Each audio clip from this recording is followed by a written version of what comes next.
Welcome to Dark Knight Films Reviews.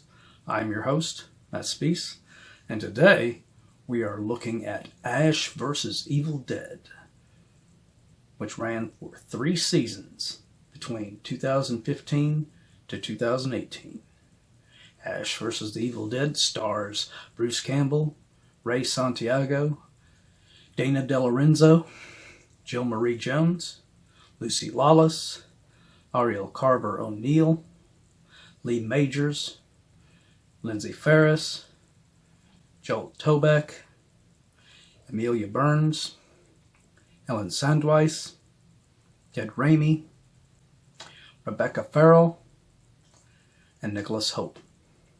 This series was directed by the likes of Sam Raimi, Michael J. Bassett, David Frazee, Michael Hurst, and Rick Jacobson, among others.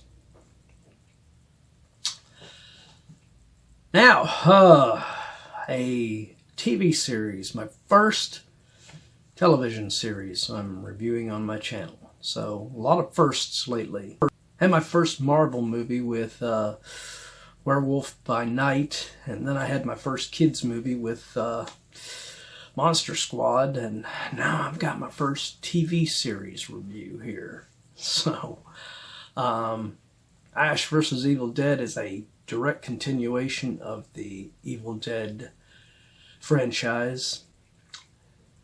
Bruce Campbell reprising his role as Ash Williams, and he just picks it up right where he left off and just kicks ass in this series.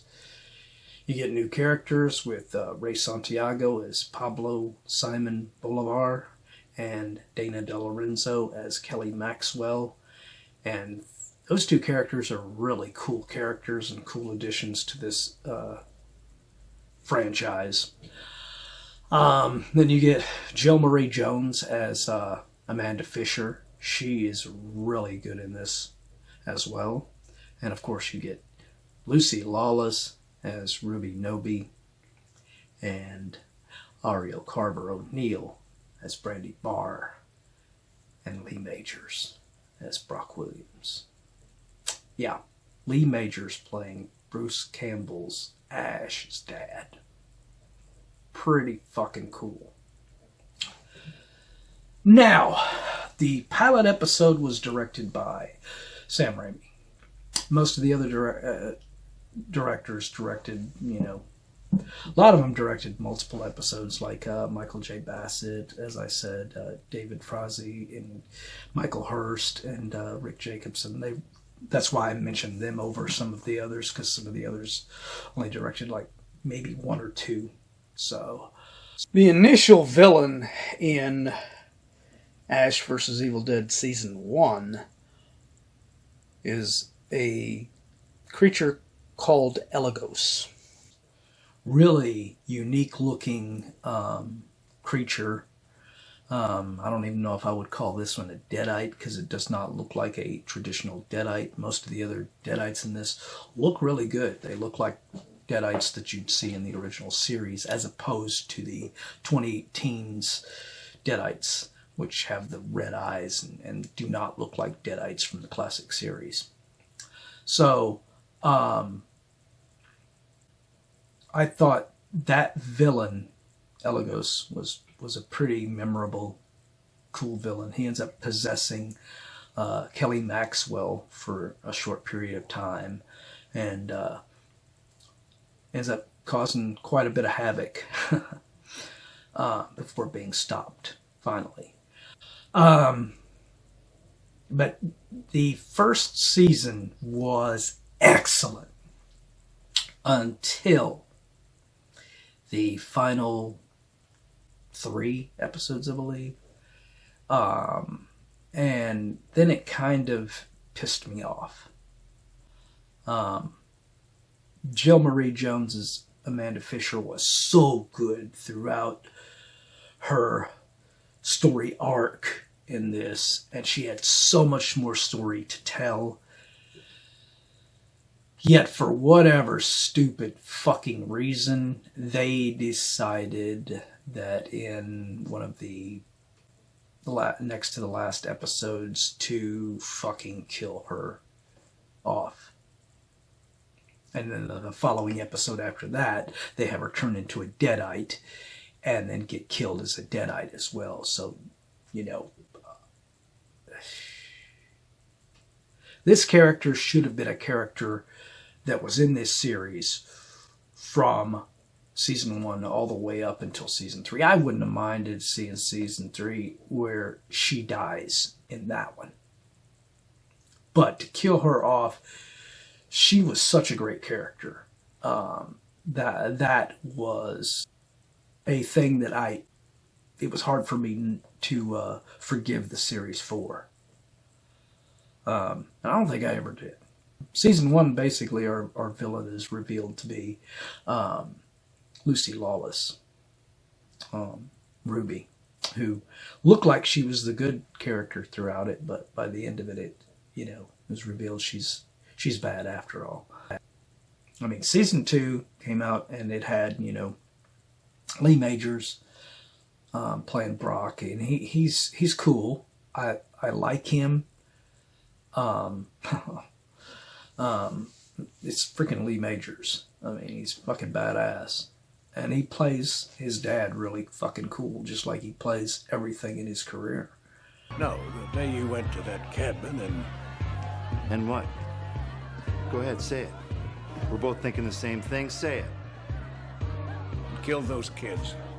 And Cheryl. You took my daughter from me, goddamn you. But yeah, without Amanda going forward, it lost quite a bit to me. Now, bringing back, when they brought Lee Majors in as Brock, they also brought back Ellen Sandweiss in season 2 as Cheryl, Ash's sister from the original movie. And that was a pretty good move because Ellen Sandweiss has aged pretty good. I mean, you can tell she's older, but she has aged gracefully enough that it's not a thing where you're looking at her and going, yeah, she looks too old to be in this, doing this,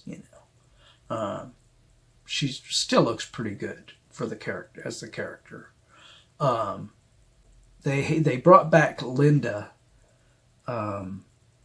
for season 1, but they modeled her after the Linda from part 2 for whatever reason.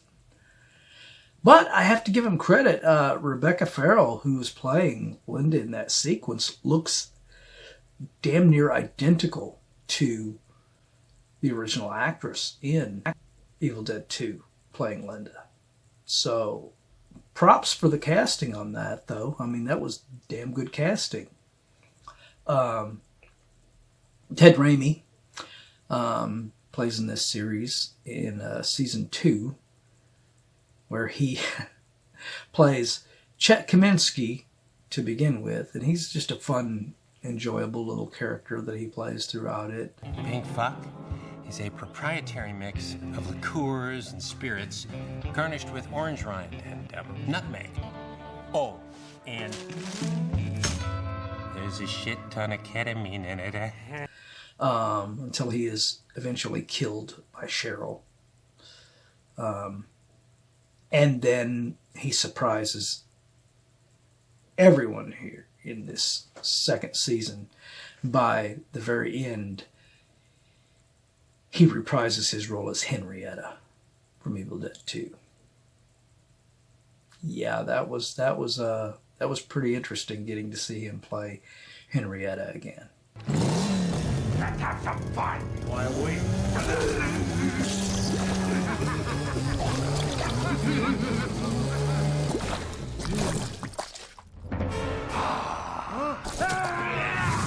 You call that fun? Does a really great job as usual, but... The villain in season 2 is Joel Tobeck's Ball. He's very unique because, similar to Elagos, he doesn't make deadites. He makes what are called meat puppets. He basically, drains these people of their, completely of their soul and body and everything. And they are just skin over this skeleton, which he controls. And he's a very kick-ass villain. Joel Tobeck plays him in a very memorable manner in here. I'm not really happy with the ending of season 2 on how Ash is able to defeat him. That was a little lackluster, considering how badass this villain was. But yeah. Season 3 introduces the character of Brandy Barr, the daughter of Ash, played by Arielle Carver-O'Neill. Now, originally, Kelly, at the end of season 2, was planned to have been revealed to be Ash's daughter, but they decided against that, and Brandy was introduced at the beginning of season 3 instead. And she's a great character. Also introduced in season 3 are the characters of Dalton and Zoe, played by Lindsay Farris and Emilia Burns. And there were other characters helping them and everything, but most of them were cannon fodder and became deadites and had to be vanquished. But the standouts, and even Dalton, ended up getting turned into a deadite, which disappointed me because I thought he was a cool-ass character. But good thing for him, he was in the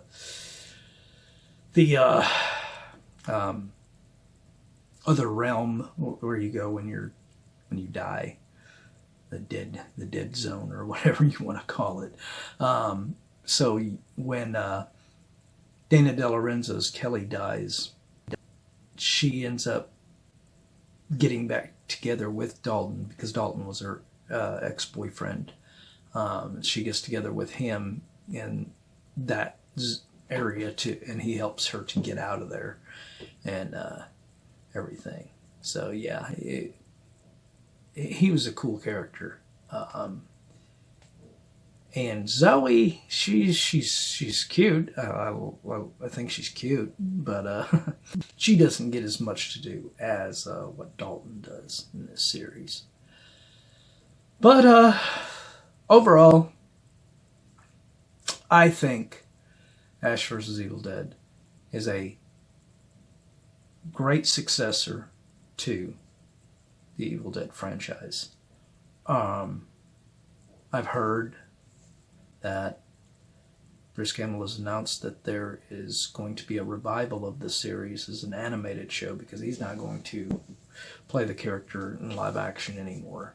And if that happens, that would be a good way to get a sort of a season 4 for this show, and then you can go as over the top as you want in animation. So that will be,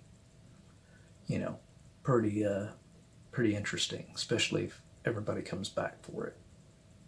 Ray Santiago is Pablo, and Dana DeLorenzo is Kelly, and of course Arielle Carver-O'Neill is Brandy. But I'll give this series an 8.5 out of 10. It's a great series, great successor to the Evil Dead franchise.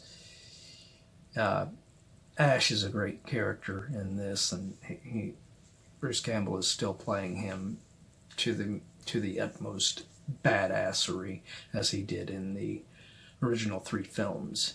So,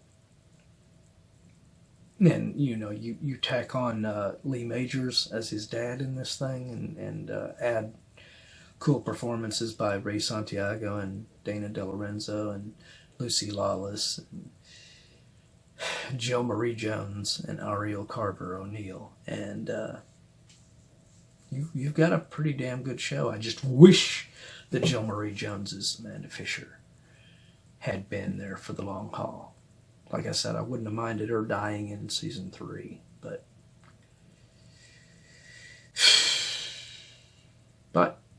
still gets a high review for me because the series does continue the Evil Dead franchise in a very respectable and cool manner. So, have you seen this show? What did you think of it? Let me know in the comments down below. And as usual, if you liked this video, do not forget to like, share, and subscribe, because it really does help our channel out a lot here. So, this was one of my detour videos that I was telling you about in my previous video. We got one more detour video, and then we'll be reverting back to those 80s and 90s videos. So, hope you'll stick around for my next video, and thanks for watching.